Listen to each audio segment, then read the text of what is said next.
الحمد لله نحمده ونستعينه ونستغفره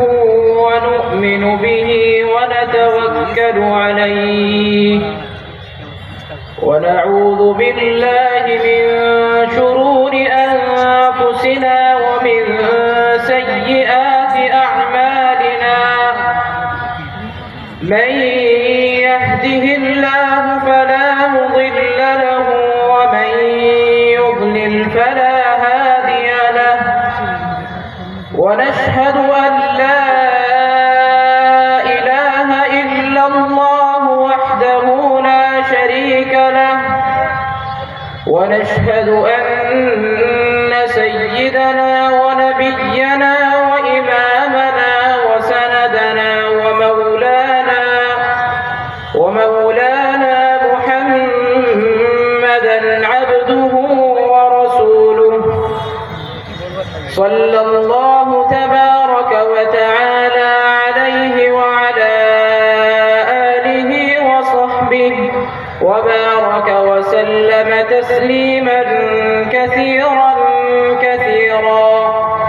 أما بعد قال الله تبارك وتعالى أعوذ بالله من الشيطان الرجيم بسم الله الرحمن الرحيم واعتصموا بحبل الله جميعا ولا تفرقوا وقال النبي صلى الله تعالى عليه وسلم من لا يهتم بأمر المسلمين فليس منهم أو كما قال صلى الله تبارك وتعالى عليه وسلم صدق الله مولانا العلي العظيم تمہاری قوم کا ہر چہرہ جگمگائے گا تمہاری قوم کا ہر چہرہ جگمگائے گا کبھی تو گیسوئے ملت سوار کر دیکھو ہزیمتوں کے اندھیرے پناہ مانگیں گے ہزیمتوں کے اندھیرے پناہ مانگیں گے کبھی تو اتحاد کا سورج ابھار کر دیکھو انتہائی معزز علماء کرام آج کے اس پروقار اور عظیم الشان اجلاس میں اتحاد و اتفاق کے سلسلے کے عنوان پر میں کچھ گفتگو کرنے کی جسارت کر رہا ہوں دعا کیجئے کہ اللہ رب العزت والجلال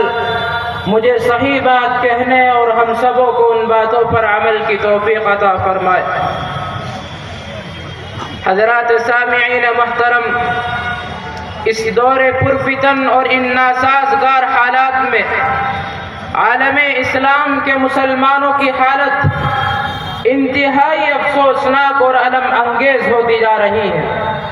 ہر طرف سے اہل اسلام پر یلغار ہو رہی ہے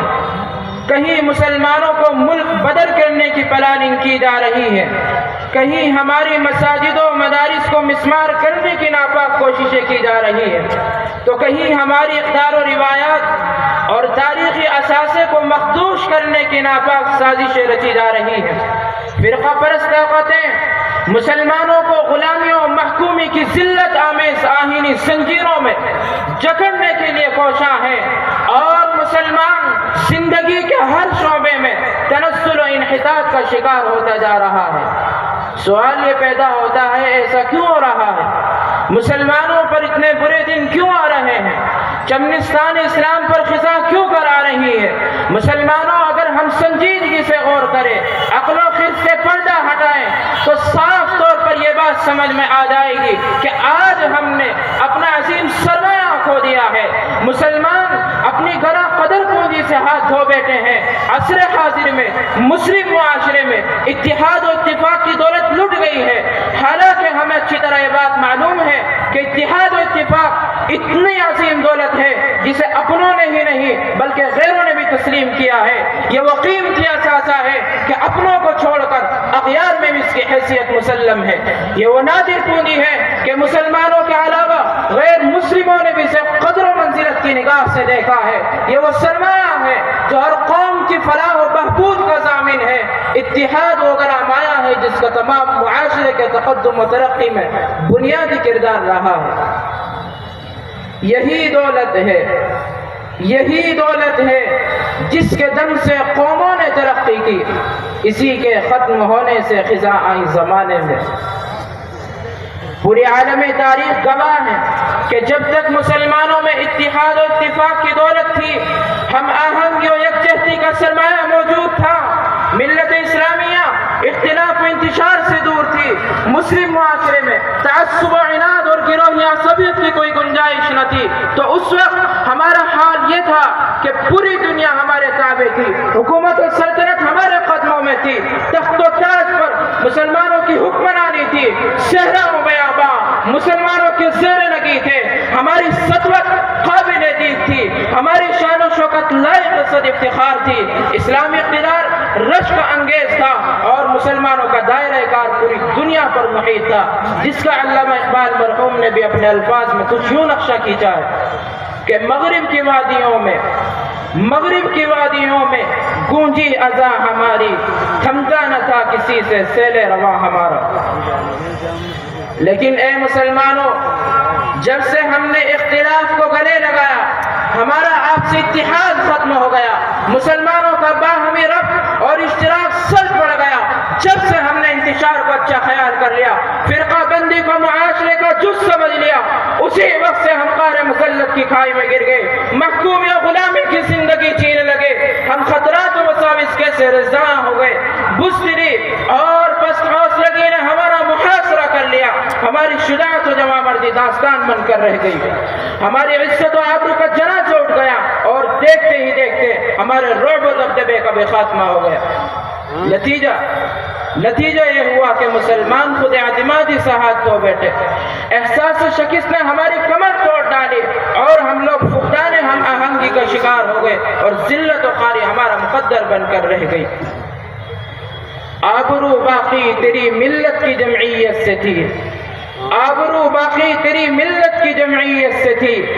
جب یہ جمعیت گئی دنیا میں رسوا تو ہوا۔ اخیر میں یہ بات کہہ کر اپنی بات کو ختم کر رہا ہوں کہ اگر ہم لوگ قرآن کریم کو فالو کریں،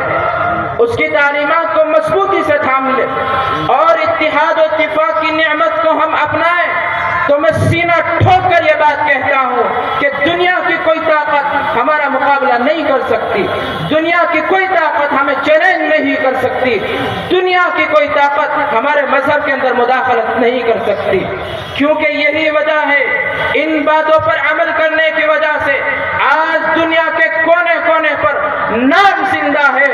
قاسم نانوتوی کا نام زندہ ہے، رشید احمد گنگوہی کا نام زندہ ہے، محمود الحسن دیوبندی کا نام زندہ ہے، حسین احمد مدنی کا نام زندہ ہے، اشرف علی تھانوی کا نام زندہ ہے، مولانا انور شاہ کشمیری کا۔